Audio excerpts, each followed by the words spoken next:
Very welcome to JE classes Meerut परिवार। Hello students, मेरा नाम है प्रीति परिहार और आप हमारे साथ पढ़ रहे हैं सिग्नल एंड सिस्टम।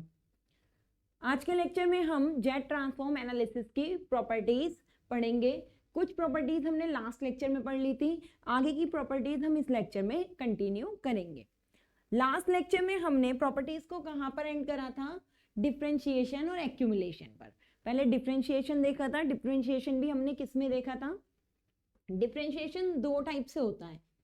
एक हम ये कहते हैं कि डिफरेंशिएशन जेड डोमेन में, जैसे हमने लाप्लास में पढ़ा था कि डिफरेंशिएशन एस डोमेन में, वहां लाप्लास में एस होता है तो एस डोमेन बोलते हैं, यहाँ जेड होता है तो differentiation in Z domain.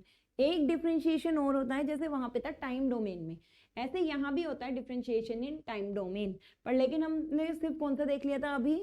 Differentiation is Z domain वाला देख लिया था। नेक्स्ट हमने कौन सी प्रॉपर्टी पढ़ी थी? एक्यूमुलेशन की। एक्यूमुलेशन की प्रॉपर्टी में हमने क्या कहा था, करा था? हमने सीक्वेंस ही चेंज करा था कि अगर एक्स इन सीक्वेंस दे रखा है और उसका जेड ट्रांसफॉर्म हमें एक्स जेड दिया था, ऐसे एक्स के सीक्वेंस दे रखा, उसका जेड ट्रांसफॉर्म क्या होगा जो कि हमें ऊपर वाले की टर्म में पता हो उस टर्म में, तो हमने 1/1 माइनस जेड इनवर्स करके और एक्स जेड करके वो लिख दिया था। नेक्स्ट जो हमारी प्रॉपर्टी है, नेक्स्ट प्रॉपर्टी है स्केलिंग की।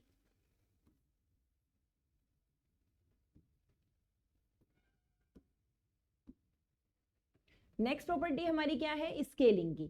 अब स्केलिंग की प्रॉपर्टी कौन सी होती है? स्केलिंग भी हमारी टू टाइप से होती है। एक, या तो हमने स्केलिंग किस में करी है? जेड में स्केलिंग करी है। जेड मतलब क्या है? मतलब हमने जो सीक्वेंस दिया है, सीक्वेंस से पहले ही हम स्केलिंग कर रहे हैं। या स्केलिंग हमने किस में करी है? टाइम में स्केलिंग करी है, उसे हम टाइम एक्सपेंशन भी बोलती हैं। तो स्केलिंग में हम टू टाइप में प्रॉपर्टी पढ़ते हैं, या तो इस प्रॉपर्टी को दो पार्ट में डिवाइड कर दो, एक खाली स्केलिंग लिख दो और नेक्स्ट प्रॉपर्टी को नाम दे दो टाइम एक्सपेंशन, या फिर scaling in time domain and scaling in Z करके भी हम इसमें कह सकते हैं। अब सेम चीज अगर हम स्केलिंग इन जेड कर रहे हैं, स्केलिंग इन जेड, तो सेम चीज जो हम मानते थे पहले तो वो लिख लेंगे कि एक्सएन है, और एक्सएन का जो जेड ट्रांसफॉर्म है वो हमने कितना कहा? कैपिटल एक्स ऑफ जेड, हमने एक्सएन का जेड ट्रांसफॉर्म कह दिया। इसके बाद अब हमने क्या करी है? जेड में स्केलिंग करनी है, मतलब जेड ट्रांसफॉर्म में स्केलिंग करनी है। ठीक है, तो इसका मतलब कंप्लीट में स्केलिंग करनी है। तो हम अगर स्केलिंग किसकी करते हैं? हम ए की पावर एन की स्केलिंग कर देते हैं। ए नॉट लिख लो, ए लिख लो, जेड नॉट लिख दो, कोई भी कांस्टेंट टर्म लिख लो। यहाँ पर ये क्या है? कांस्टेंट टर्म है जो रियल या इमेजिनरी कैसी भी क्वांटिटी हो सकती है। ए नॉट की पावर एन, एक्स एन हमने यहाँ पर लिख दिया। ठीक है, इस कंडीशन में इसका जो जेड ट्रांसफॉर्म होता है, इस कंडीशन में इसका जो जेड ट्रांसफॉर्म होता है जिससे हमने स्केलिंग करी है, वो वाला पार्ट हमारा कहाँ चला जाता है? डिवाइड में चला जाता है। तो जैसे एक्स ऑफ जेड है तो हमारा ये क्या हो जाएगा? जिससे भी स्केलिंग यहाँ पर करी होगी सेम वही चीज हमारी कहाँ चली जाएगी? डिवाइड में चली जाएगी। तो ये हमारी क्या हो गई? स्केलिंग इन जेड ट्रांसफॉर्म। तो अगर हमें स्केलिंग जेड में करनी है, मतलब स्केलिंग करनी है, और स्केलिंग इस तरीके से हो कि जो हमारा डिपेंडेंट सीक्वेंस है उस डिपेंडेंट सीक्वेंस के आगे कुछ हमारा मल्टीप्लाई में होगा, और वो भी हमारी कैसी है? कांस्टेंट टर्म है। अब ये जो कांस्टेंट टर्म है क्या कहा? ये रियल भी हो सकती है, इमेजिनरी भी हो सकती है। इससे यहाँ जो भी लिखा होगा और पावर एन सेम सीक्वेंस वाली ही होगी, उस कंडीशन में जो भी टर्म यहाँ है वो हमारी कहाँ आ जाती है? डिवाइड में आ जाती है। अगर ये प्रूफ करना है तो कैसे? सेम प्रूफ अगर इसका हमें करना है तो हमें सेम चीज क्या करनी होती है? हमें एग्जैक्ट ट्रांसफॉर्म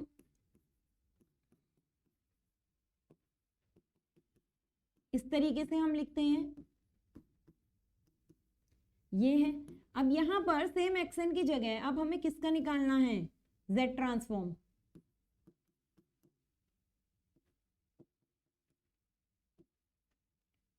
जितने भी प्रूफ है सब में यही काम करना है कि जिसका हमें जेड ट्रांसफॉर्म निकालना है बस उसकी टर्म में ऐसे लिख दो। अब ये वाला पार्ट कहाँ ले जाओ? इसके साथ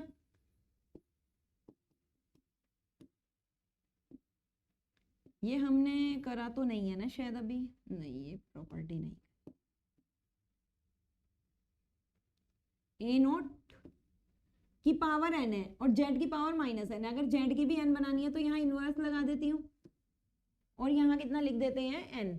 तो ये हमारा कितना आ जाएगा,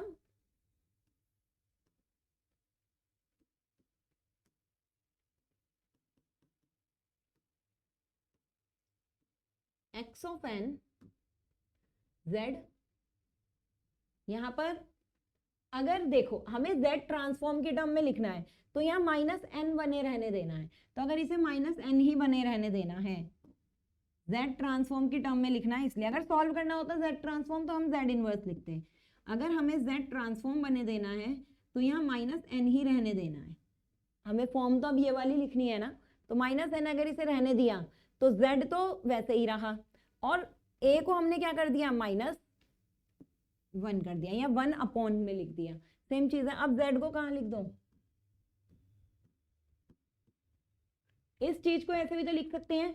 अब सेम देखो z ट्रांसफॉर्म का हमारा क्या फॉर्मूला होता है, जिसका भी हम ट्रांसफॉर्म लेते हैं सेम पावर यहाँ होती है और सेम पावर यहाँ होती है, तो इसका मतलब ये ट्रांसफॉर्म हमारा किसका हुआ, देखो जो पावर यहाँ है वही माइनस में है, जो यहाँ पर है वही पावर माइनस में यहाँ है, तो ट्रांसफॉर्म किसका होता है, ट्रांसफॉर्म इस वाली क्वांटिटी का होता है, जो भी यहाँ लिखी होगी उसका ट्रांसफॉर्म होगा। अगर यही वाली फॉर्म बन के आ रही है तो देखो फॉर्म बिल्कुल सेम है, तो ट्रांसफॉर्म इसका होता है ना z का, तो यहाँ पर ट्रांसफॉर्म किसका आ जाएगा,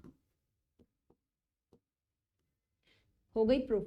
तो ये हमारा प्रूफ है कि इसका जो ट्रांसफॉर्म होता है वो क्या होता है, ये होता है। तो अगर ये हम यहाँ से लेके चलेंगे z transform of this,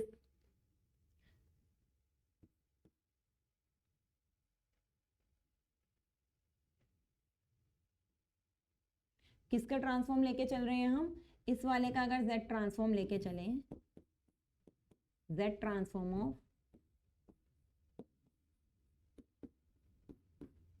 it should be this x z of a not.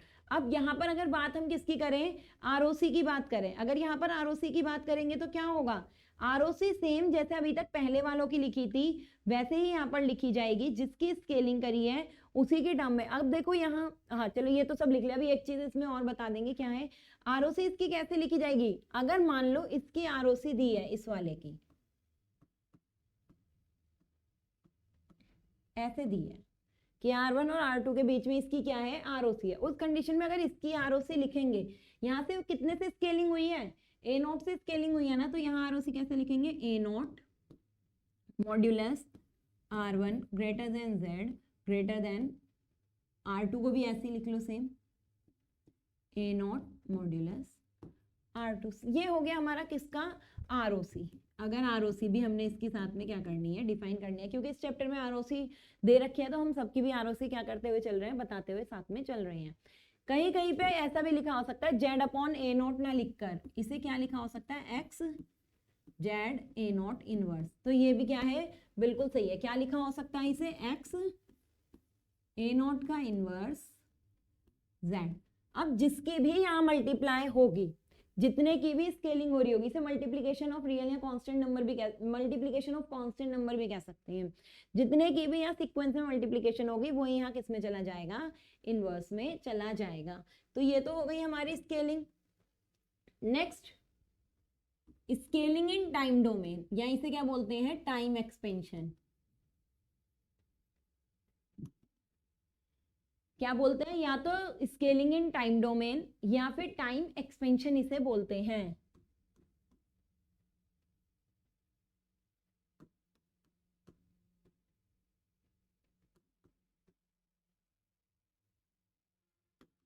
तो दोनों में से कोई भी हेडिंग हम क्या कर सकते हैं, यहाँ पर लिख सकते हैं। अब अगर हमें स्केलिंग करनी है किसकी, टाइम डोमेन में, उसका मतलब क्या है, अब स्केलिंग सीक्वेंस में करनी है, हम सीक्वेंस डोमेन ना लिख के क्या लिख रहे हैं, टाइम डोमेन लिख रहे हैं। फिर लेट करो कि x ऑफ n है, उसका z ट्रांसफॉर्म हमारा कितना है, जिस भी नंबर की प्रॉपर्टी है वो कंटिन्यू करना, लास्ट से हम नंबर नहीं याद कि लास्ट में हमने कौन से नंबर की कराई थी, xn is z transform of xz। Then अब ये किस में स्केलिंग कर रहे हैं, n अपॉन m कर दो, r कर दो, जो भी किसी भी चीज से, k कर दो, k लिखना है तो k ही से लिख लो। अगर आप टाइम एक्सपेंशन यहाँ पर कर रहे हैं, के से क्या कर रहे हैं, स्केलिंग कर रहे हैं, उस कंडीशन में किससे स्केलिंग कर रहे हैं, के आर एस, कोई भी कांस्टेंट ये लिखा हुआ है, उस कंडीशन में जो जेड ट्रांसफॉर्म होता है वो क्या होता है, जिससे भी स्केलिंग करेंगे टाइम डोमेन में, टाइम डोमेन में जिससे भी स्केलिंग, अब देखो मैंने यहाँ डिवाइड में लिखा है, ये मल्टीप्लीकेशन में भी तो हो सकता है, हो सकता है, तो एक फॉर्मूला बताएंगे, दूसरा वाला खुद बन जाएगा। अगर 1/m से स्केलिंग करी है तो z की पावर जितने से भी स्केलिंग होती है उतना इसकी पावर में आ जाता है। अगर m ऊपर होता तो m इनवर्स आता, m नीचे है तो z m आया है, ऊपर होता तो -m आता, नीचे है तो क्या आया है, m आया है। इसका भी प्रूफ देख लेते हैं जल्दी से एक लाइन में ही। सेम क्या करना है, हमें z ट्रांसफॉर्म निकालना है, किसका, x of n upon m का। किसकी जगह चेंज करना है, xn होता है ना फॉर्मूले में, तो यहां क्या करना है,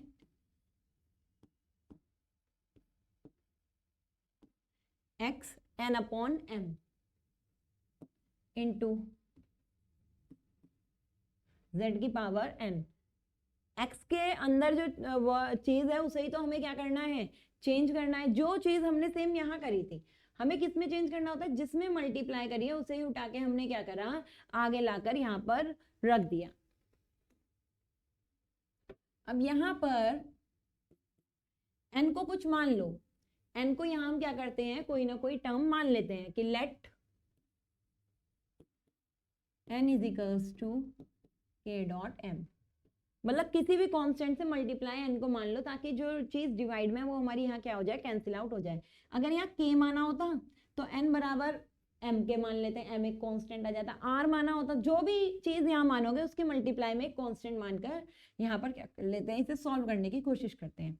अब देखो यहाँ n बराबर जब km रखोगे तो m से m कैंसिल हो जाएगा, ये कितना आ जाएगा, m से m कैंसिल हो जाएगा, ये xk आ जाएगा ना, तो यहाँ वैल्यू किसकी रखनी पड़ेगी, k की, और n बराबर km है तो n अगर माइनस इन्फिनिटी से इन्फिनिटी है तो k भी माइनस इन्फिनिटी से इन्फिनिटी जाएगा, लिख लिया x of k z, n बराबर कितना है, km, तो km यहाँ पर आ गया। अब इसे क्या कर लो, अलग अलग यहाँ पर लिख लेते हैं, अलग अलग इसे अगर लिखेंगे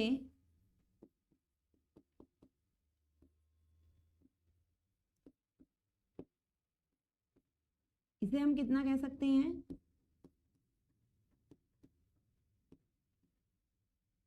देखो ये चीज हम इसमें यहां लिख सकते हैं, n बराबर हमने क्या माना, k माना,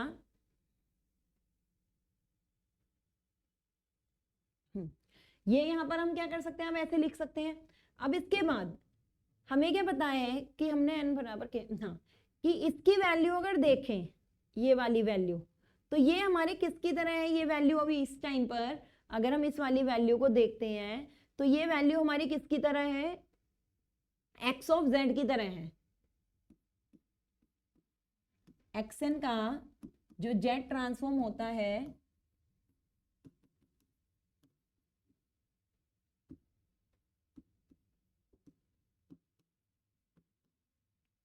ये होता है। अब हम इससे कंपेयर कर रहे हैं, देखो जो चीज यहाँ है वही चीज हमारी कहाँ है, इस जगह होती है, n equals to minus infinity से इन्फिनिटी होता है, यहाँ हमारा k equals to minus infinity से इन्फिनिटी, n की जगह हमने k कर दिया और यहाँ n की जगह हमने क्या कर दिया, k कर दिया, तो इसका मतलब ये z ट्रांसफॉर्म किसका है, z का है। लेकिन अब यहाँ पर इसके साथ कौन सी टर्म भी आ रही है, z की पावर माइनस m भी आ रही है, यहाँ पर कौन सी टर्म भी आ रही है, z की पावर माइनस m भी आ रही है। तो अगर हम इसे लिखना चाहें कि शॉर्ट में अगर हमें इसे लिखना है तो इसे हम 1/z की पावर m लिख सकते हैं यहाँ पर,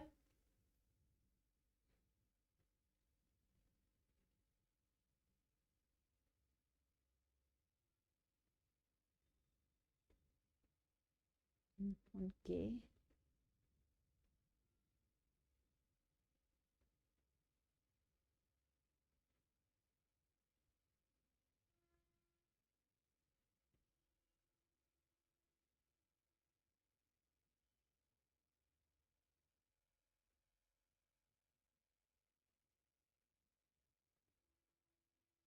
एक चीज कोई यहाँ पर देखो, रीचेक करो, कोई एक चीज ना यहाँ पर छूटी है। रुको इसे रीचेक करते हैं 2 मिनट।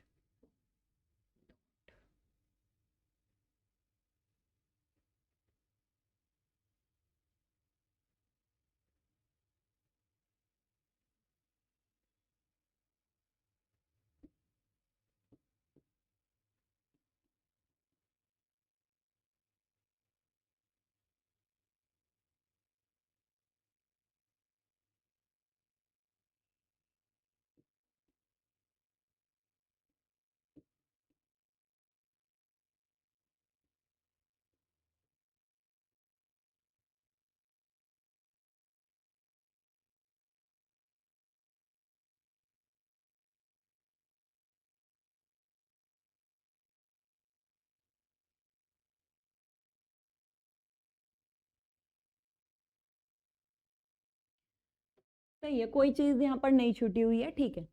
अब इस वाले पोर्शन को हम क्या लिख सकते हैं, एक्स ऑफ जेड लिख सकते हैं। इस वाले पोर्शन को हम क्या लिख सकते हैं, एक्स ऑफ जेड लिख सकते हैं। और इस वाले पोर्शन को K minus infinite to infinite X of के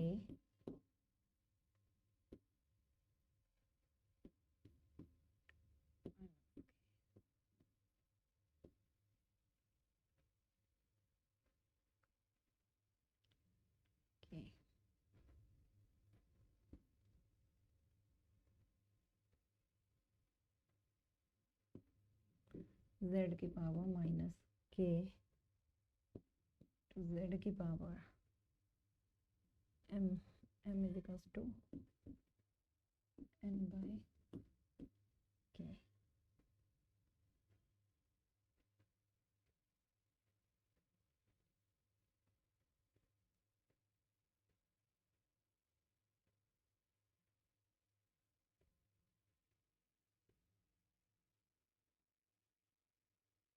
देखो अब यहाँ क्या होता है, यहाँ पे मैं इतना फॉर्मूला तो एक्स जेड का लिख सकती हूँ, इतना फॉर्मूला मैं किसका लिख सकती हूँ, एक्स जेड का लिख सकती हूँ। लेकिन अगर मैं इतना फॉर्मूला एक्स जेड का लिख दूंगी तो इसका क्या होगा, इस वाले पोर्शन का, इसे तो मैं नॉर्मली नहीं लिख सकती।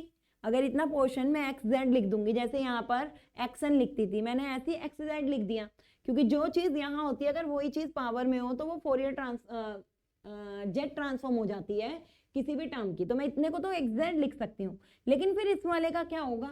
तो इस वाले पोर्शन को सॉल्व करने के लिए हम क्या करते हैं, इसे और किस तरीके से लिख सकते हैं,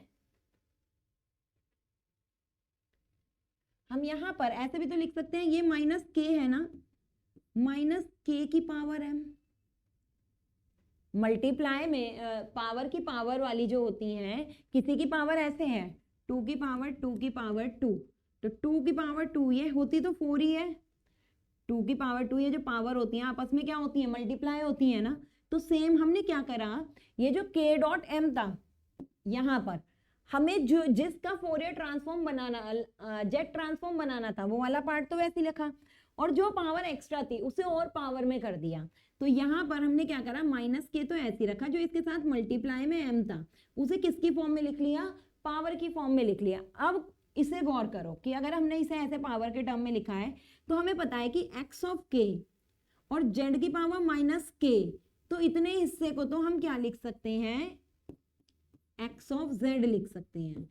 कैसे, क्योंकि लाप्लास ट्रांसफॉर्म का हमें फॉर्मूला पता है, जेड ट्रांसफॉर्म का हमें फॉर्मूला पता है कि जो चीज यहाँ है वही चीज यहाँ पर है और वही चीज यहाँ है, तो ये एक्स जेड का क्या होता है, जेड ट्रांसफॉर्म होता है। तो देखो यहाँ के है, यहाँ के है, जेड की पावर में के है, ये तो जेड हो गया। लेकिन यहाँ जिसका जेड ट्रांसफॉर्म हम कर रहे हैं उसकी अभी क्या बची है, पावर बची है। जिसका हम जेड ट्रांसफॉर्म कर रहे हैं उसकी क्या बची है, पावर। तो उस पावर को क्या करो, उसी के ऊपर लिख दो। ये हो गया। ये पार्ट शुरू में ही सॉल्व करना था पर एंड में ही करा, इसलिए थोड़ी सी प्रॉब्लम आ रही थी, गलती कुछ नहीं।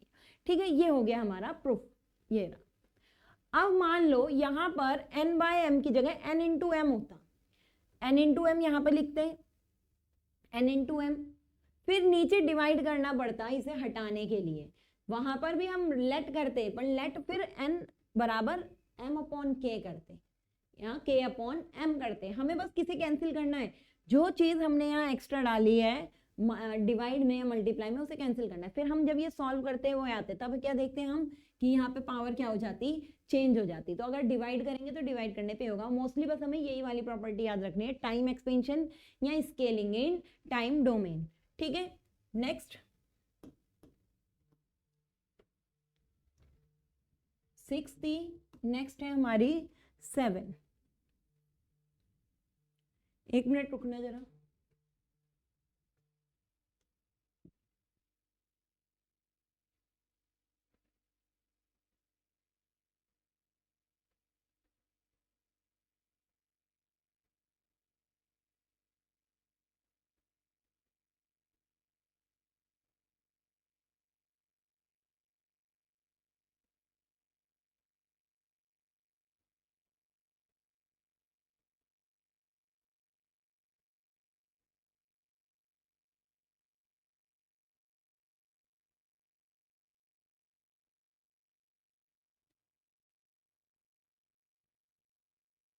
नेक्स्ट प्रॉपर्टी है हमारी कॉन्जुगेट प्रॉपर्टी।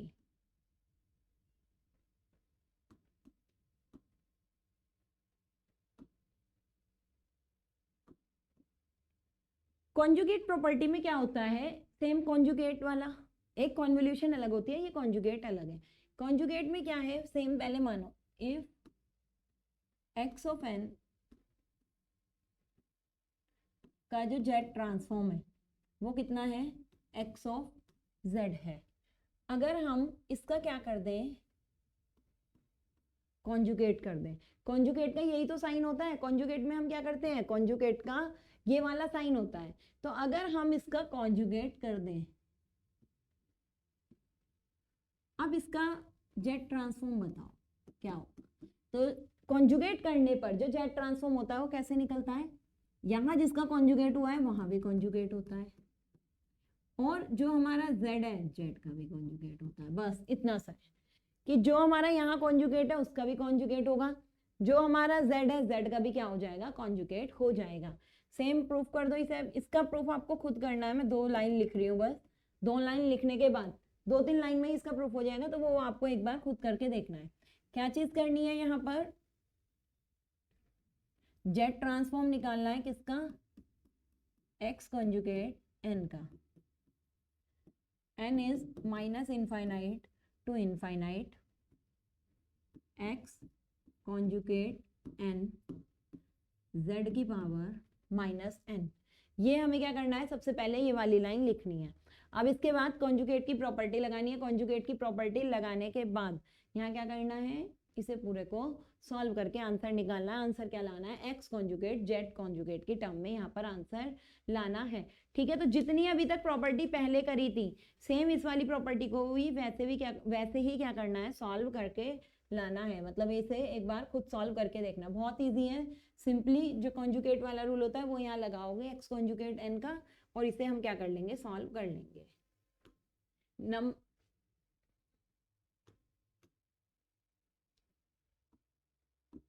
फिर है कॉन्वोल्यूशन थ्योरम। जो भी प्रॉपर्टी है, या तो अब ये क्वेश्चन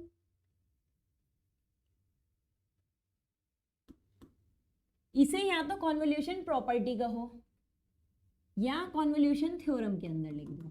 कॉन्वोल्यूशन थ्योरम से भी ये क्वेश्चन आता है, और नॉर्मली कॉन्वोल्यूशन प्रॉपर्टी भी पूछ ली जाती है कि कॉन्वोल्यूशन प्रॉपर्टी को एक्सप्लेन करो एंड प्रूफ करो, या कॉन्वोल्यूशन थ्योरम को एक्सप्लेन करो या प्रूफ करो। और अगर कोई क्वेश्चन आता है वहां कॉन्वोल्यूशन थ्योरम लगा के हम उसे क्या भी कर सकते हैं, सॉल्व भी कर सकते हैं। तो कॉन्वोल्यूशन किन्हीं 2 सीक्वेंस के बीच में ही तो होगा। तो लेट कर लो 2 सीक्वेंस कि लेट एक सीक्वेंस है x1 ऑफ n जिसका z ट्रांसफॉर्म है x1 ऑफ z, दूसरा सीक्वेंस है x2 ऑफ n जिसका z ट्रांसफॉर्म है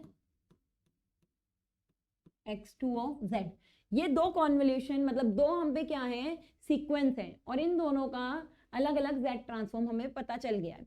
अब हमें कॉन्वोल्यूशन लगाना है, तो कॉन्वोल्यूशन के according x1 of n convolution x2 of n, जिसे लास्ट वाली प्रॉपर्टीज पता है जो हमने लास्ट में पढ़ी थी, सेम वही चीज इसमें हो जाती है।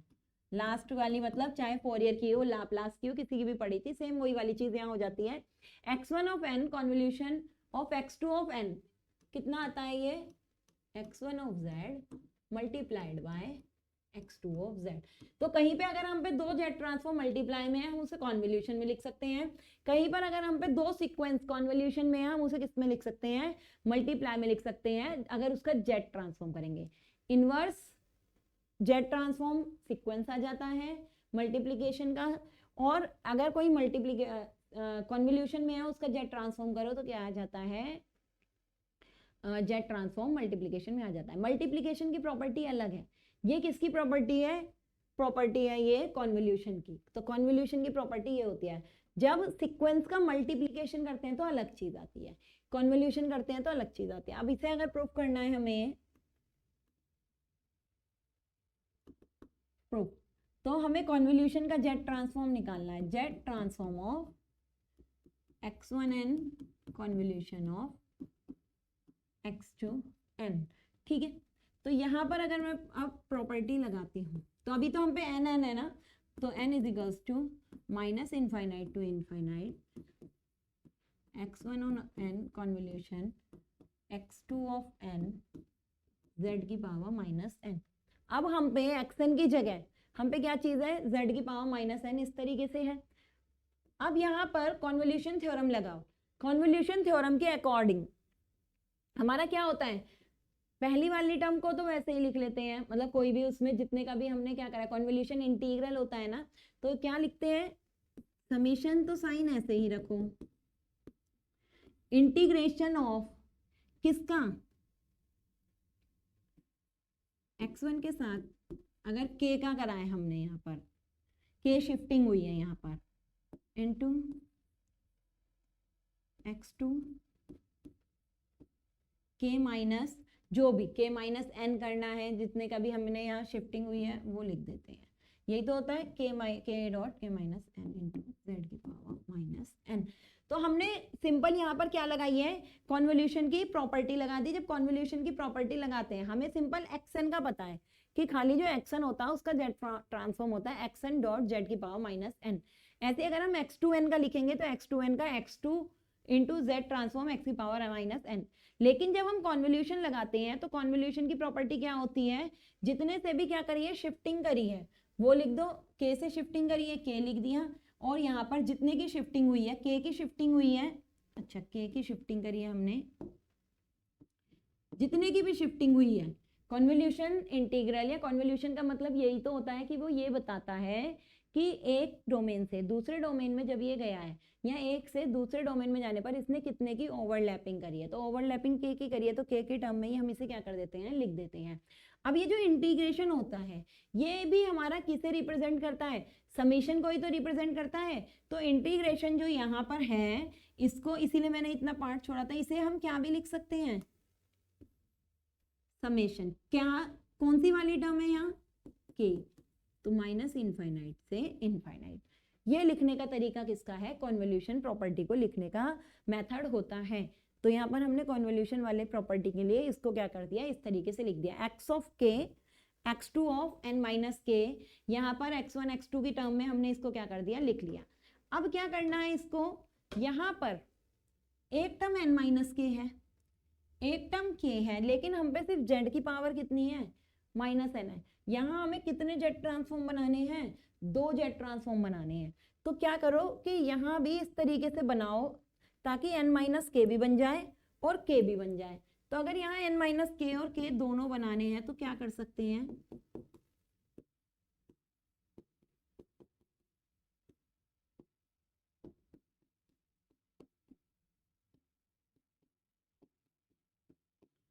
इसे क्या ऐसे लिख सकते हैं, यहाँ k ऐड भी करना है घटाना भी है, तो क्या इसे ऐसे लिख सकते हैं, माइनस n माइनस के। जब एक z की पावर माइनस के, मतलब z की पावर में माइनस के यहाँ पर देखो ऐड हुआ है, तो दूसरा क्या हो सकता है, सब्ट्रैक्ट हो सकता है। अगर मैं ये ब्रैकेट खोल दूं तो यहाँ प्लस के आएगा ना, तो अगर एक के मैं जोड़ सकती हूँ तो एक के घटा भी सकती हूँ, ओवरऑल आएगा तो क्या z की पावर माइनस n ही आएगा। अब जब पावर ऐसे लिखी जाती है, पावर जब ऐड में हो या फिर सब्ट्रैक्ट में हो तो उसे मल्टीप्लाई में अलग अलग लिख सकते हैं। तो हम इसे क्या करेंगे, मल्टीप्लाई में अलग अलग लिख देंगे।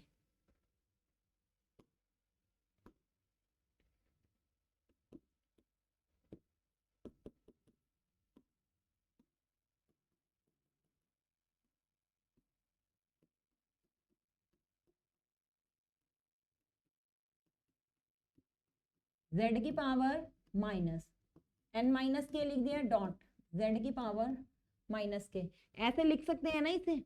तो बस इस तरीके से हमने लिख दिया, दोनों पावर को अलग अलग करके हमने लिख दिया। अब जिसके साथ जो पावर जा सकती है वो लिख दो, जैसे इसके साथ तो यही पावर है, n माइनस के साथ n माइनस के और k के साथ k, तो इन दोनों को अलग अलग लिख दो, k वाले के साथ k,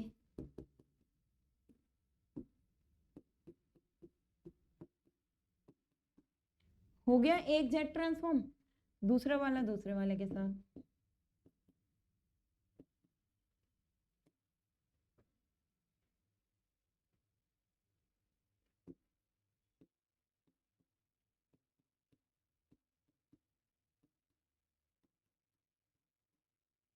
ये हो गया। अब ये दोनों किसे रिप्रेजेंट कर रहे हैं, देखो के n माइनस के n माइनस के, तो इसका मतलब ये वाला जेट ट्रांसफॉर्म x1 हो गया, 1 लिखा है ना तो x1, के हो तो z का रहा है z, मल्टीप्लाई मल्टीप्लाई का ही तो साइन है, x2 n माइनस के हो किसका रहा है, z का। तो हो गई ये प्रूफ हमारी प्रॉपर्टी। ये देखो, ये हमने क्या कर दी, यहाँ पर प्रूफ कर दी कॉन्वोल्यूशन की। कॉन्वोल्यूशन करा था और मल्टीप्लिकेशन में आ गए, कॉन्वोल्यूशन करा था मल्टीप्लिकेशन में आ गए। सिर्फ यहाँ पर कौन सी थ्योरम लगाई है, इस वाले पार्ट में कॉन्वोल्यूशन की थ्योरम लगाई है। कॉन्वोल्यूशन को हम कैसे लिख सकते हैं, जितने की शिफ्टिंग होती है उतने को लिख देंगे। यहाँ इंटीग्रेशन का साइन आता है, इंटीग्रेशन की जगह हमने कितना लिखा है, इंटीग्रेशन भी तो समेशन ही होता है एक तरीके से, इनफाइनाइट टू इनफाइनाइट का समेशन, समेशन करके हमने यहाँ पर लिख दिया। ठीक है, नेक्स्ट प्रॉपर्टी, अब हमारी कौन सी प्रॉपर्टी बची है, कॉन्वोल्यूशन भी हो गई है,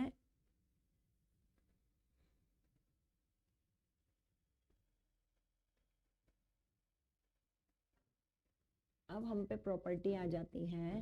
हाँ, एक पार्सेवल थ्योरम आती है, पार्सेवल थ्योरम, एक इनिशियल वैल्यू थ्योरम, एक फाइनल वैल्यू थ्योरम, ये तीन चीजें हमारी और बचते हैं। कन्वोल्यूशन थ्योरम हो गई। नेक्स्ट अब हम पढ़ते हैं इनिशियल वैल्यू थ्योरम। ये प्रॉपर्टी भी है, ठीक है, ये प्रॉपर्टी भी है और थ्योरम भी है। इनिशियल वैल्यू थ्योरम,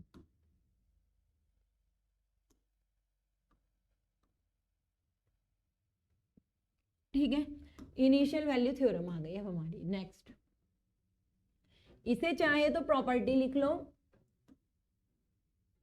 चाहे इसे थ्योरम कहो, क्योंकि ये थ्योरम भी है और प्रॉपर्टी भी है किसकी, जेट ट्रांसफॉर्म की। तो जैसा कि हमने लाप्लास में पढ़ी थी इनिशियल वैल्यू थ्योरम, सेम ऐसे ही यहाँ भी होती है। क्या पढ़ा था लाप्लास में हमने इनिशियल वैल्यू थ्योरम, साइड में हम एक्सप्लेन करते हैं।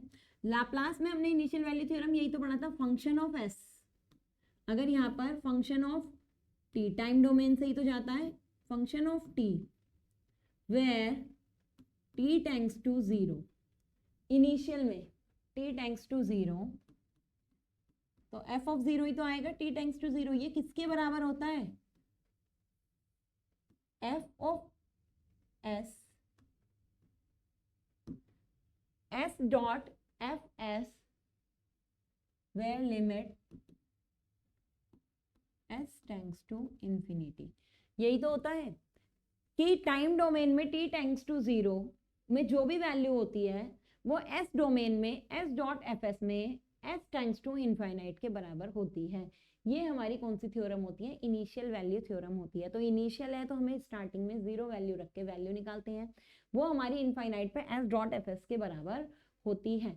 और इसमें हमने कुछ कंडीशंस भी बताई थी कि कंडीशन हमें देखना पड़ता है कि यहाँ पर जो टी है वो टी की वैल्यू क्या होनी चाहिए, ग्रेटर देन 0 पे एफ टी मिलना चाहिए, और अगर टी की वैल्यू लेस देन 0 है तो एफ टी का मान कितना होता है, 0 होता है। टी इज इक्वल्स टू 0 पे 0 है ना, तो ऐसे ही t is equals to less than 0 पर भी एफ टी की वैल्यू कितनी होती है 0। और सेकंड चीज इसमें हमने क्या बताई थी इम्पल्स वाली, अगर याद हो कि कभी भी जब भी हम इनिशियल वैल्यू थ्योरम लगाएंगे तो हमारे जो एस डॉट एफ एस की वैल्यू जो भी होगी उसमें कभी भी क्या नहीं होना चाहिए, इम्पल्स नहीं होना चाहिए।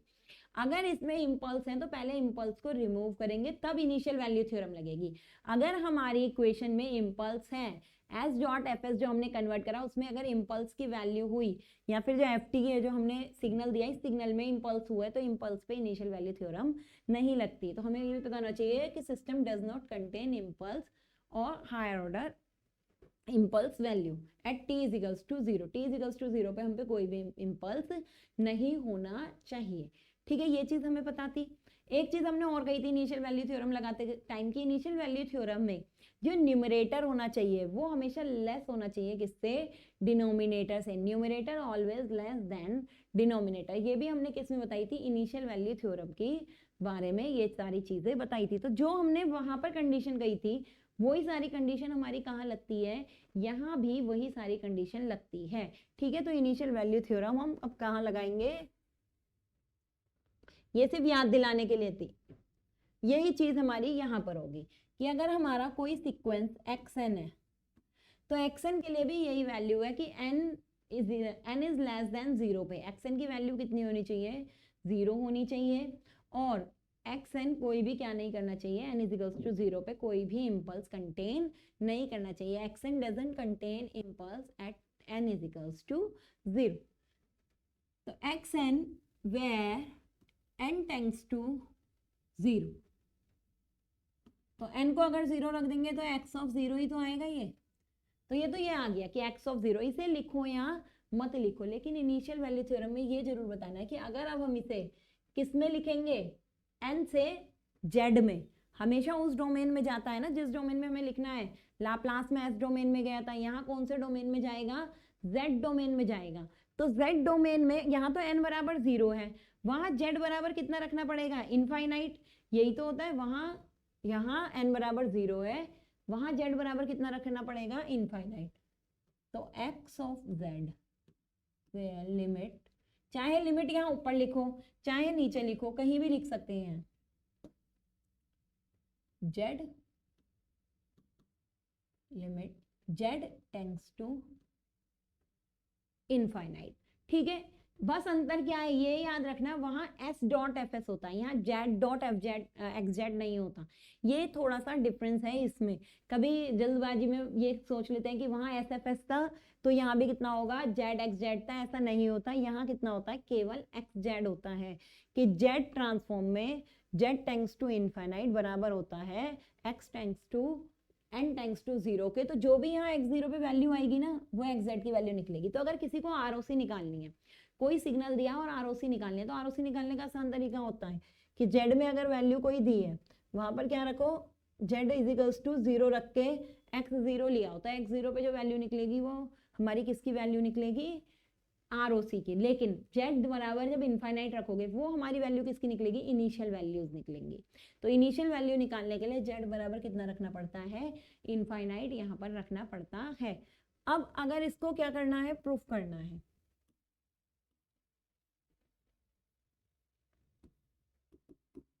प्रूफ करना है। तो प्रूफ करने के लिए फिर से हमें क्या करना है, जितनी चीजें हमने पीछे पढ़ी थी वही चीजें यहाँ पर लगा दो शॉर्टकट करके, बिल्कुल जो जैसे जैसे अभी तक पढ़ा था वो चीजें यहाँ लगाते जाओ, हमारा यहाँ क्या हो जाएगा, प्रूफ हो जाएगा। तो बहुत लंबा प्रूफ नहीं करेंगे, 2 लाइन में ही करके बस बताएंगे कि क्या इसका प्रूफ है।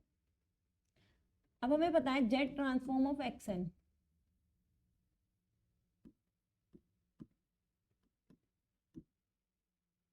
जेड ट्रांसफॉर्म ऑफ एक्सन हमारा कितना होता है,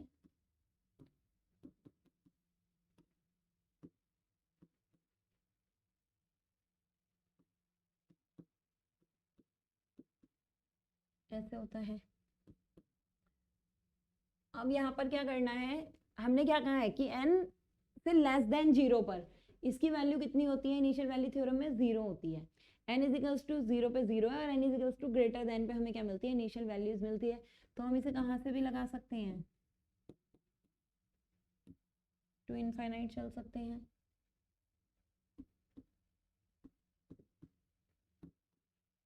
ये हमने ऐसे लिख लिया इसे।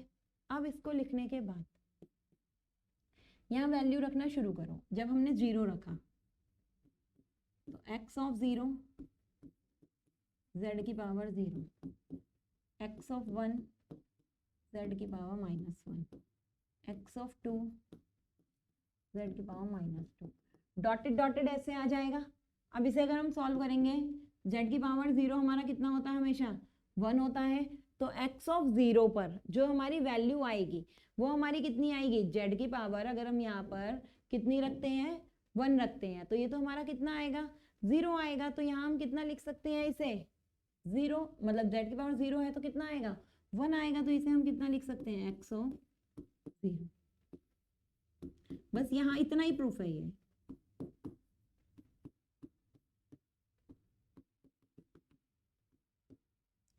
तो ये अगर हम जेड ट्रांसफॉर्म देखें, यहाँ पर मैं इनफाइनाइट रखूं जेड की जगह, अगर मैं जेड की जगह इनफाइनाइट रखूंगी, limit x tends to infinite in X Z, ये एक्स जेड ही तो आया है सारा, ये जो निकला है एक्सएन का जो जेड ट्रांसफॉर्म होता है वो एक्स जेड ही तो होता है। तो मैंने जेड ट्रांसफॉर्म निकाल लिया, मेरा कितना निकला, ये निकला। अब मैं जेड एक्स की जगह, जेड की जगह मुझे कितना रखना है, इनफाइनाइट रखना है। तो जेड की जगह जब मैं इनफाइनाइट रखूंगी तो ये कितना आएगा,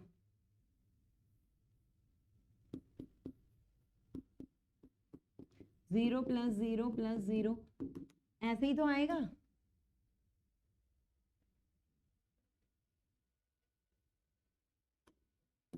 तो ये कितना आ गया, x ऑफ 0, यही तो प्रूफ करना था, x of 0, limit x Z Z tends to infinite is x of 0। x of 0 मतलब, x ऑफ 0 मतलब यही तो होता है। तो हमारी कौन सी थ्योरम प्रूफ हो गई, ये हो गई इनिशियल वैल्यू थ्योरम का प्रूफ। ठीक है, तो इनिशियल वैल्यू थ्योरम ये होती है। इनिशियल वैल्यू की प्रॉपर्टी भी हमने बता दी, क्या चीज कही है इनिशियल वैल्यू की प्रॉपर्टी में, बस n इक्वल्स टू जो 0 पुट करेंगे उससे x ऑफ 0 निकल जाएगा। वो हमारा किसके बराबर होता है, जेड ट्रांसफॉर्म में z को इंफिनिटी रख दो उसके बराबर होता है। तो अगर हमें ROC की वैल्यू निकालनी है, बहुत आसानी से हम क्या निकाल सकते हैं, इनिशियल वैल्यू थ्योरम से भी ROC की वैल्यू यहाँ पर फाइंड आउट कर सकते हैं। तो ये हमारी कौन सी थ्योरम हो गई, इनिशियल वैल्यू थ्योरम हो गई। नेक्स्ट है final value theorem. Final value theorem,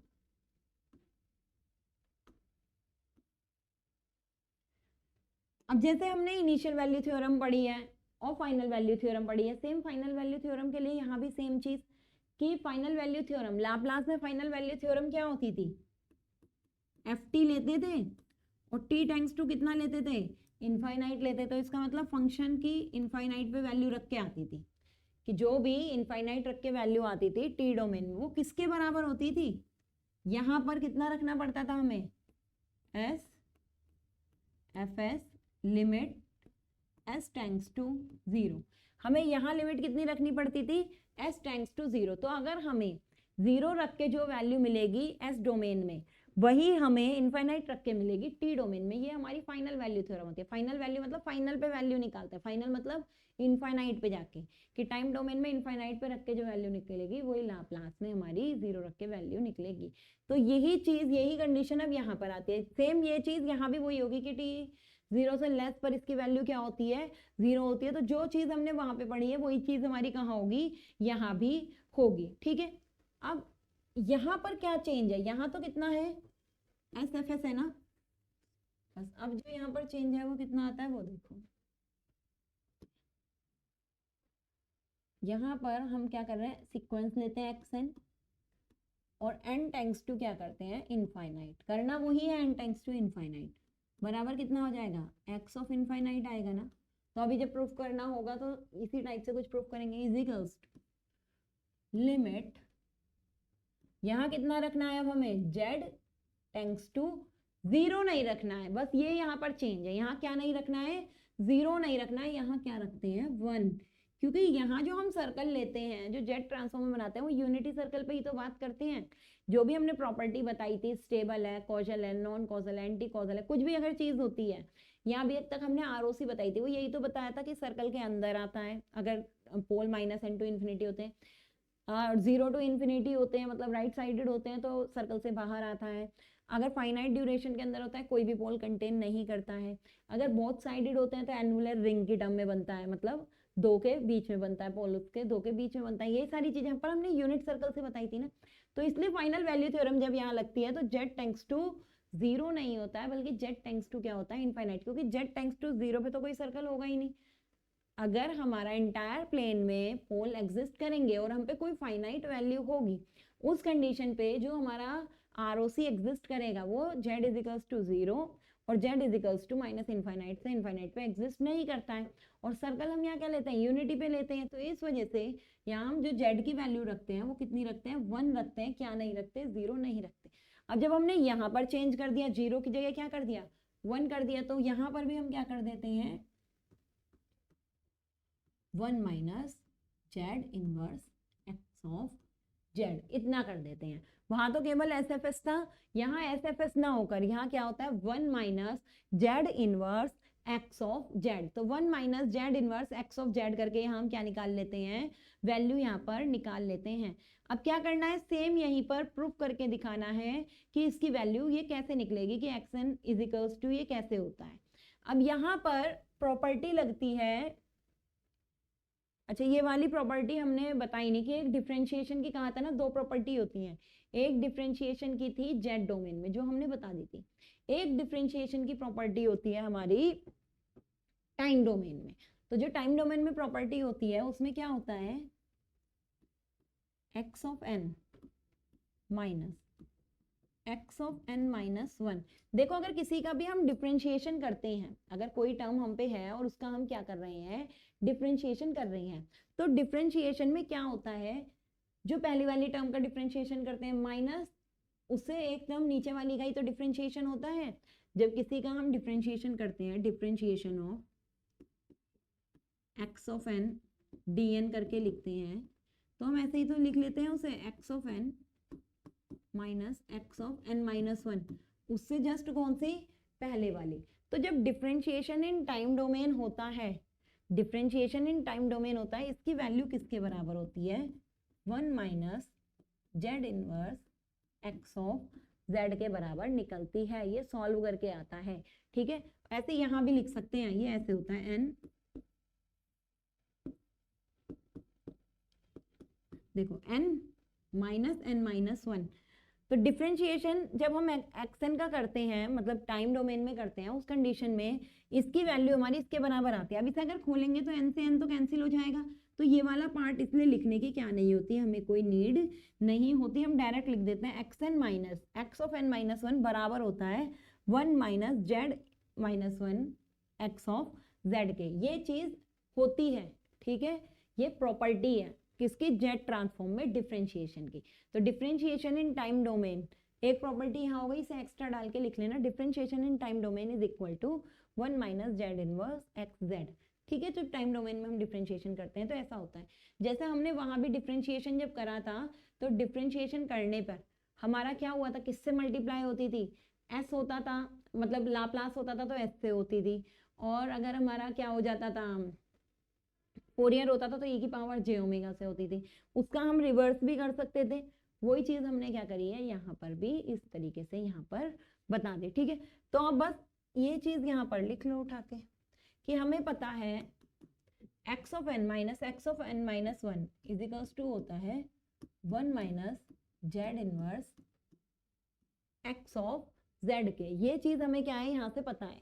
तो अगर हम यहाँ से n infinity minus X of N minus 1 infinity लिखेंगे, उस कंडीशन में z बराबर अगर यहाँ पर क्या लिखें, 1 लिखें, तो अगर z बराबर मैं यहाँ पर 1 रख दूं तो 1 अपॉन जेड, तो यहाँ पर क्या आएगा, 1 अपॉन जेड आएगा ना, और 1 माइनस 1 उस कंडीशन में कितना हो जाएगा, वो 0 हो जाएगा। 1 माइनस 1 उस कंडीशन में क्या हो जाएगा, 0 हो जाएगा। इसीलिए कहा था कि z बराबर 0 रख के जो आता है वो यहाँ पर कितने पर आ जाता है, 1 रख के ये वाली वैल्यू यहाँ पर आ जाती है, ठीक है। तो ये प्रॉपर्टी भी सेम अगर इस प्रॉपर्टी का भी हमें क्या करना है, प्रूफ करना है, तो हम कैसे कर सकते हैं? अब इसका जो प्रूफ करना है हमें किस तरीके से करना होता है?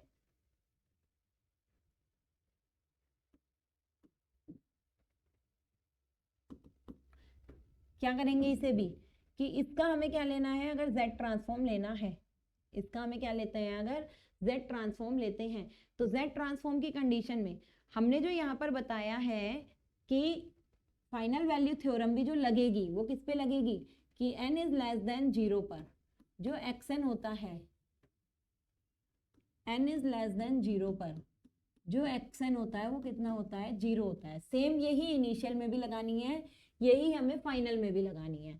और जो हमारा आरओसी एग्जिस्ट करनी चाहिए, वो आरओसी हमारी क्या एग्जिस्ट करनी चाहिए, out of the circle exist करनी चाहिए। Out of the circle exist करेगी, इसलिए z बराबर हम 1 नहीं ले सकते। अब इसका प्रूफ करने के लिए अब इसका क्या करो, z ट्रांसफॉर्म कर दो, क्योंकि हमें जो xn बराबर इनफाइनाइट लाना है और एक्स जेड का क्या करना है, एक्स जेड का हमें क्या करना है, जेड ट्रांसफॉर्म करना है। तो हम पहले ना इसका जेड ट्रांसफॉर्म करते हैं, क्योंकि यही वैल्यू हमें पता है, n is equals to 0 to infinity. Minus infinity to infinity नहीं लेंगे, क्योंकि ये जो एग्जिस्ट करेगा xn वो सिर्फ कहाँ से करेगा, 0 से करेगा।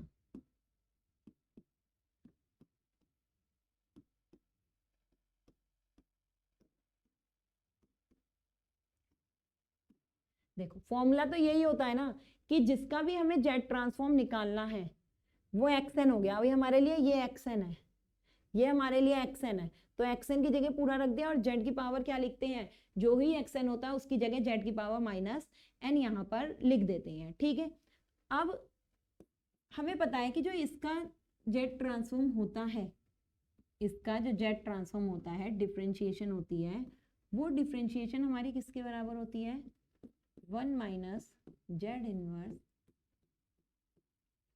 ये हमें लिख के अभी बताना नहीं है, क्योंकि ये वाली प्रॉपर्टी है, ये डायरेक्ट होती है। तो यहाँ पर हमने डायरेक्ट लिख दिया कि इसका जो जेड ट्रांसफॉर्म होगा, हमें पता है 1 minus Z inverse x Z के बराबर होगा। अब अगर इफ जेड टेंड्स टू 1, अगर हम अब जेड टेंड्स टू क्या करते हैं, 1 यहाँ पर करते हैं, जेड टेंड्स टू 1 के लिए यहाँ पर क्या वैल्यू आएगी, तो जेड टेंड्स टू 1 के लिए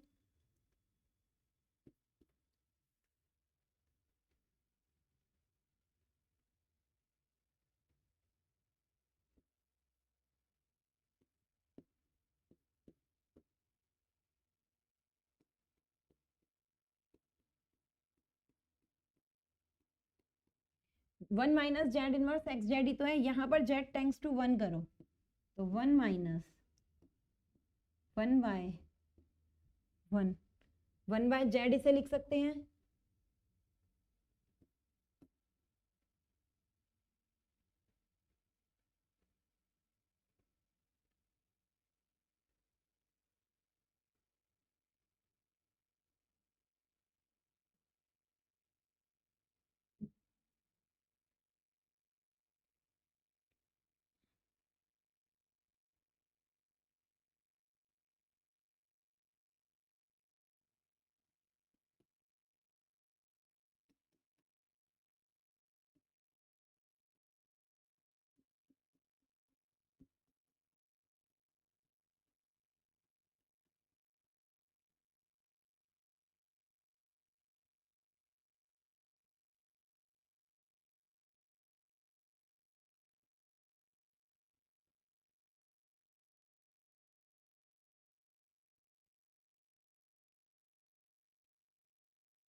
इसकी वैल्यू हमारी कितनी आ गई, 0 आ गई। अगर यहाँ पर लिमिट हमने z बराबर 1 रखा, तो z बराबर 1 रखने पर इसकी वैल्यू हमारी कितनी आ गई, 0 आ गई। तो यहाँ पर अब हम ये क्या कह सकते हैं कि इसका जो z ट्रांसफॉर्म होता है xn इजिकल्स 2 का, वो किसके बराबर होगा, 0 के बराबर यहाँ पर होगा। अब इसकी वैल्यू में हमें क्या और पुट करना है, इसे इनफाइनाइट बनाना है। तो इनफाइनाइट बनाने के लिए देखो प्रूफ में हमें बिल्कुल यही लिखना है जो इस टाइम लिखा हुआ है, ये फॉर्मूला यहाँ पर डालना है और इसे ऐसे लिखना है कि ये बराबर ये हमारा क्या होता है,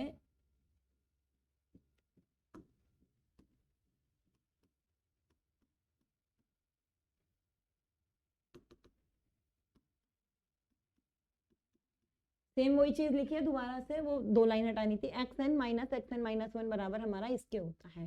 प्रूफ करने के लिए हमने क्या करा, इसी को ही z ट्रांसफॉर्म में कन्वर्ट कर दिया कि क्योंकि इसका जो z ट्रांसफॉर्म होता है वो यही वाली चीज होती है। तो हमने xz इज इक्वल्स टू कितना लिखा, xn minus x of n minus 1 dot z की पावर माइनस n, z की पावर माइनस n xz बराबर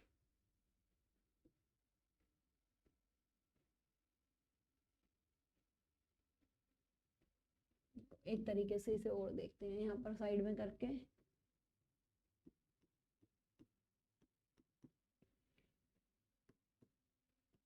थोड़ा शॉर्ट तरीका देखते हैं।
देखो इस वाले प्रूफ से ना, ये वाला प्रूफ से थोड़ा ये वाला प्रूफ करना ज्यादा ठीक है।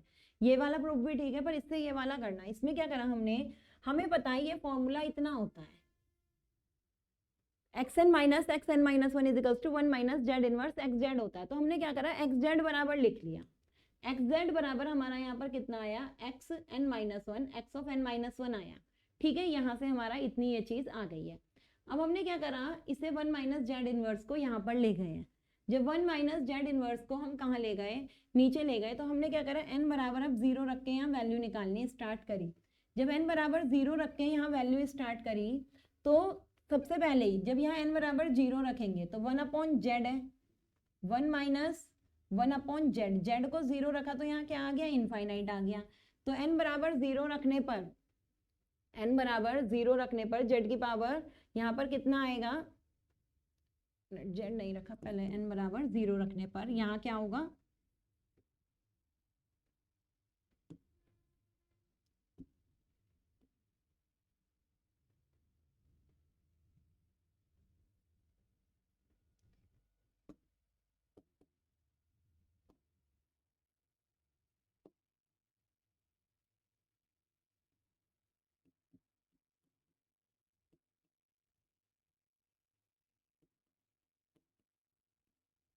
पावर 0, ये वाली वैल्यू आ गई।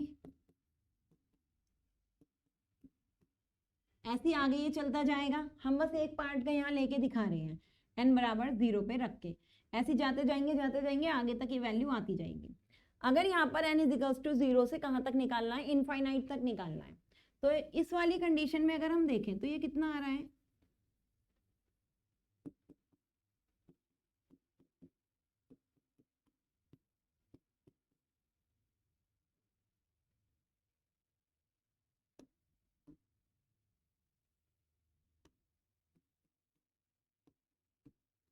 ये वाली चीज यहाँ पर आ रही है। अब यहाँ पर अगर हम सिर्फ इतने पार्ट में क्या लगाए, फाइनल वैल्यू थ्योरम लगाए, तो फाइनल वैल्यू थ्योरम के अकॉर्डिंग, फाइनल वैल्यू थ्योरम के अकॉर्डिंग अगर यहाँ पर हम z की जगह कितना रख देते हैं, z की जगह अगर हम 1 वैल्यू रख देते हैं, तो 1 वाली वैल्यू रखने पर इसकी वैल्यू कितनी आ जाएगी, इनफाइनाइट आ जाएगी। और ये इनफाइनाइट किसके बराबर है कि जब हम f में n की जगह कितना रखें, इनफाइनाइट रखें, उस कंडीशन में हमारी क्या आ जाती है, ये वाली वैल्यू आ जाती है। तो चाहे तो हम इसे इसकी तरह कर लें, चाहे तो हम इसे ये वाले मेथड से कर लें। बिल्कुल ये वाले मेथड क्या है, सेम है, इससे भी यही करना है, इससे भी सेम यही चीज आएगी और इससे भी क्या आएगी, यही वाली चीज आएगी। बस इससे 2 लाइन में क्वेश्चन हो जाएगा, उससे थोड़ा हमें क्या करना पड़ेगा, 2-3 लाइन में निकालना पड़ेगा। n इजिकल्स टू 0 रख के चलेंगे और यहाँ पर n की वैल्यू चाहे 0 पुट करके यहीं पे क्वेश्चन सॉल्व कर दो, या हमें पता होता है कि ये बराबर जो होता है ये पूरा xn minus 1 minus xn minus xn minus 1 ये हमारा किसके बराबर होता है, 1 minus Z inverse x of Z के बराबर यहाँ पर होता है। ठीक है, ये चीज हमने यहाँ पर लग दी। अब चाहे तो इसे हमने पूरा सॉल्व कर लिया, या ये लिख दो यहाँ जेड की पावर माइनस n तो अभी भी बचा ही,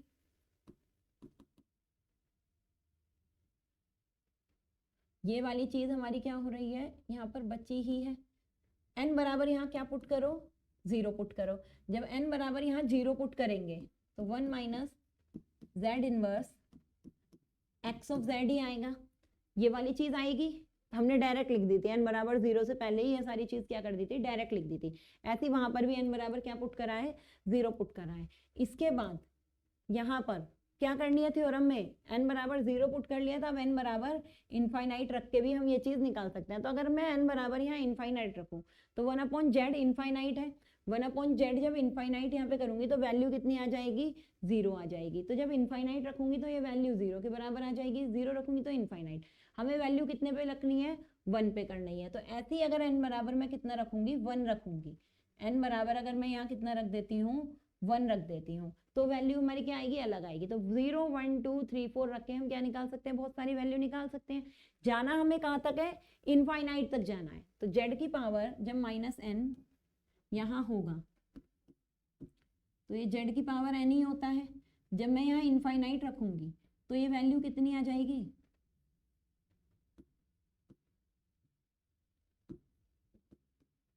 माइनस इनफाइनाइट। तो इनफाइनाइट रखने पर ये वाली वैल्यू कितनी आ गई, इनफाइनाइट। बस इतना है 2 लाइन का, चाहे यहां से करो चाहे वैल्यू क्या करो वहां से करो। अब यहाँ 0 रख के नहीं दिखाना है, 0 वाली चीज हमारी यहाँ पर नहीं थी, हमारा क्या था, 1 वाली चीज थी। तो इस तरीके से भी इसे सॉल्यूशन कर सकते हैं। तो दोनों वाले मेथड से कर दिया, जिससे मर्जी हो उससे हम ये कर सकते हैं। ठीक है, तो यहाँ पर n इजिकल्स टू इनफाइनाइट से चले, मतलब वहां से चले 1 minus Z inverse x Z से, और कहाँ पर लिया है, इनफाइनाइट पे इसे लिया है।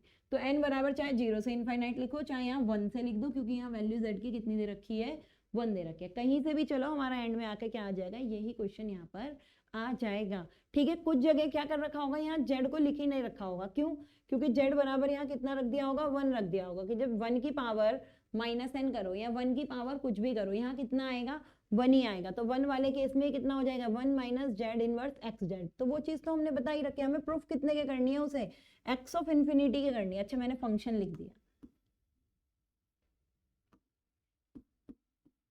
एक्स ऑफ इन्फिनिटी के करनी है, तो इसलिए मैंने n की वैल्यू या z की जगह कितना नहीं रखा, 1 नहीं रखा। पहले मैं n की जगह इनफाइनाइट रखूंगी, तो मैंने n की जगह इनफाइनाइट रखा, इनफाइनाइट रख के प्रूफ कर दिया कि ये किसके बराबर आ जाएगा, जो चीज हम लेके चले थे उसके बराबर आ जाएगा। तो ये हमेशा यहाँ से लेके चलना और इस वाले पार्ट को क्या कर देना, प्रूफ कर देना। तो ये हमारी कौन सी थ्योरम हो गई, फाइनल वैल्यू थ्योरम हो गई। एक आधा इसका क्वेश्चन को ही देखते हैं,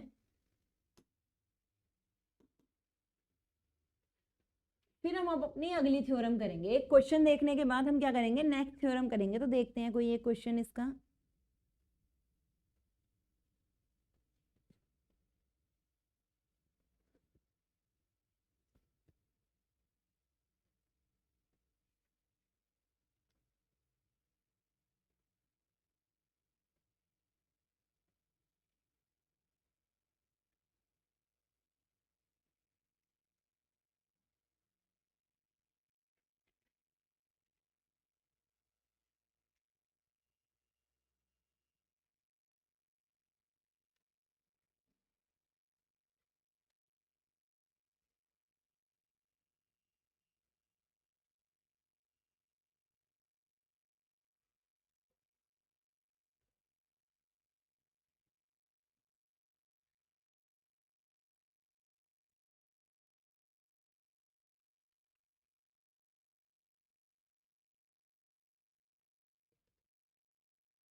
बुक में ऐसा इसका कोई क्वेश्चन दिया नहीं हुआ, ऐसे अपने आप ही मान लेते हैं कुछ और अपने आप मान के करते हैं। तो हमने जैसे पीछे क्वेश्चन बहुत सारे करे हैं, तो हमने ऐसे मान लिया 2 की पावर n un, कोई एक सिग्नल मान, ठीक है, अपने आप लेके चल रहे हैं बस एक क्वेश्चन को समझाने के लिए। तो यहाँ पर ये कह रहे हैं कि कौन सी थ्योरम लगाओ, इनिशियल या फाइनल वैल्यू थ्योरम लगा के बताओ कि क्या होगा। इनिशियल या फाइनल वैल्यू अगर थ्योरम यहाँ पर लगानी है तो हम क्या करेंगे, n इज इक्वल्स टू 0 पर, इनिशियल वैल्यू थ्योरम में क्या होता है 0 वैल्यू आती है, तो n इज इक्वल्स टू 0 अगर यहाँ रखेंगे तो 2 की पावर 0 पे इसकी वैल्यू कितनी आ जाएगी, 1 यहाँ पर आ जाएगी। और अब अगर जेड ट्रांसफॉर्म में निकालना है तो पहले इसे जेड ट्रांसफॉर्म में कन्वर्ट करना पड़ेगा, तो हमने जेड ट्रांसफॉर्म में कन्वर्ट करा और ये हम बहुत बार कर चुके हैं, तो एक बार फिर से करके दिखा रहे हैं ताकि रिवीजन हो जाए, वरना इसे करने की नीड नहीं है। यू एन है तो 0 टू इनफाइनाइट 2 की पावर n, यू एन की वैल्यू 1 हो जाती है, जेड की पावर माइनस n हो जाता है, तो n is equals to 0 to infinite 2 z inverse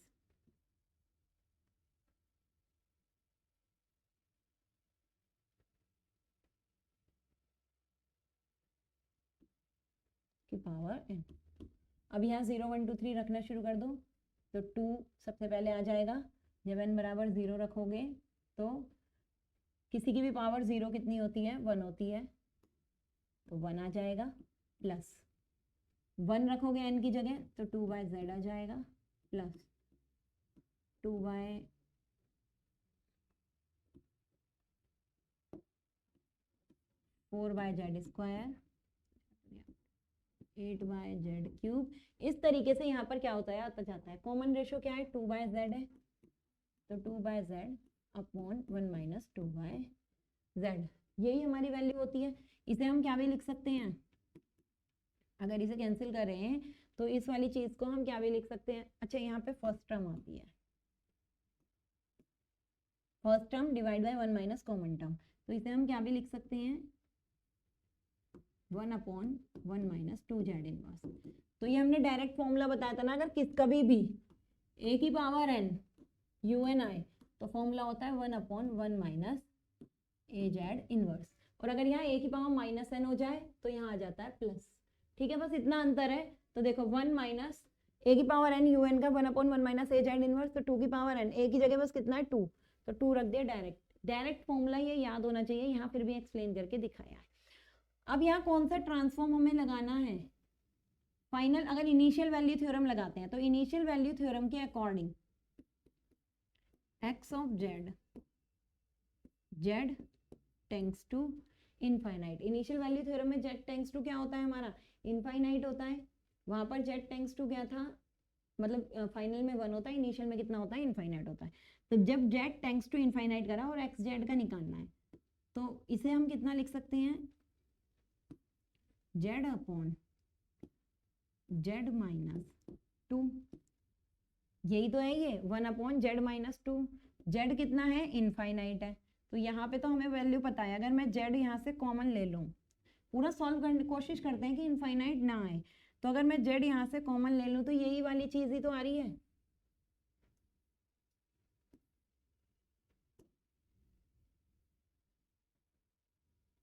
तो 1 अपॉन 1 माइनस 2 अपॉन इनफाइनाइट ये होगा, 2 अपॉन इनफाइनाइट कितना होता है 0, और 1 अपॉन 1 माइनस 0, तो वैल्यू कितनी आ गई 1। इनिशियल वैल्यू थ्योरम पे वैल्यू कितनी आ गई है हमारी 1 वैल्यू निकल गई है, किस पे इनिशियल पर। लेकिन अगर मैं यहाँ z बराबर कितना रख देती 0, तो z बराबर 0 रखने पर यहाँ पर z अपॉन z माइनस 2 में भी z बराबर अगर मैं 0 रख दूँ तो ये वैल्यू कितनी आ जाएगी इनफाइनाइट आ जाएगी, तो इसका मतलब जो हमारी ROC आएगी वो कहाँ तक जाएगी इनफाइनाइट तक जा रही है। ROC हमारी कहाँ से जा रही है 2 से इनफाइनाइट जा रही है, तो हमने ROC भी निकाल लिया। क्या कहा था जो भी z ट्रांसफॉर्म करोगे उसमें z बराबर 0 रख के देख लेना, हमारी जो ROC होगी वो फिर 2 से कहाँ तक जाएगी वहां तक जाएगी। तो 2 से जब हमने z बराबर 0 रख के देखा हमारी वो कहाँ तक जा रही है इनफाइनाइट तक जा रही है, तो 2 से इनफाइनाइट चली गई ROC निकालने का तरीका भी आ गया। अगर हम मैं यहाँ पे फाइनल वैल्यू थ्योरम लगाऊं, फाइनल वैल्यू थ्योरम में x 1 minus z inverse x of Z limit Z tends to कितना होता है 1 होता है। अगर हम मैं इसकी फाइनल वैल्यू थ्योरम में आरओसी निकालूं, फाइनल वैल्यू थ्योरम में एन बराबर कितना रखना पड़ता है, इनफाइनाइट रखना पड़ता है। तो जेड बराबर जो भी आया है उसमें इनफाइनाइट रखो, तो जेड बराबर जो भी आया उसमें इनफाइनाइट रख दे। इसका मतलब आरओसी की एक वैल्यू तो हमें कितनी मिल गई 1 यहाँ पर मिल गई है। तो जो हमारी आरओसी बनेगी वो कहाँ तक बनेगी 1 से 2 तक की आरओसी हमारी बनेगी। तो आरओसी के लिए वैल्यू हमें रेंज कितनी मिल गई 1 मिल चुकी है। नेक्स्ट चीज हम इनिशियल वैल्यू थ्योरम यहाँ लगाते हैं। तो हमारा एक्स ऑफ जेड कितना आया था 1/1 माइनस जेड इनवर्स लेके चलना है, 1/1 माइनस 2 जेड इनवर्स यहाँ से हमारा आ गया। जेड बराबर कितना रखना है हमें 1 रखना है। तो इसे मैं कितना लिख सकती हूँ 1/जेड है ना, ये जेड माइनस 1/जेड डॉट, इसे कितना लिख सकते हैं अभी ही बताया था इस वाले पार्ट को।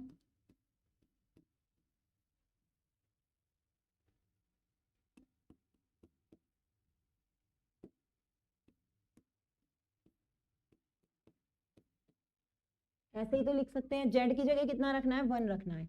तो जेड की जगह जब मैंने यहाँ 1 रखा तो मेरा कितना आ गया 1/1, ये तो 0 आ गया। तो ये वाला पार्ट कितना आ जाएगा हमारा 0 ही यहाँ पर आ जाएगा। तो एक तरीका तो ये है कि अगर मैंने जेड ऐसे रख दिया तो जेड बराबर 1, ये तो चाहे कितना भी आ रहा है लेकिन ये वाला पार्ट हमारा कितना आ जा रहा है 0 आ जा रहा है। तो अगर हम इसे दूसरे तरीके से भी देखें तो कोशिश करते हैं कि 0 ना आए।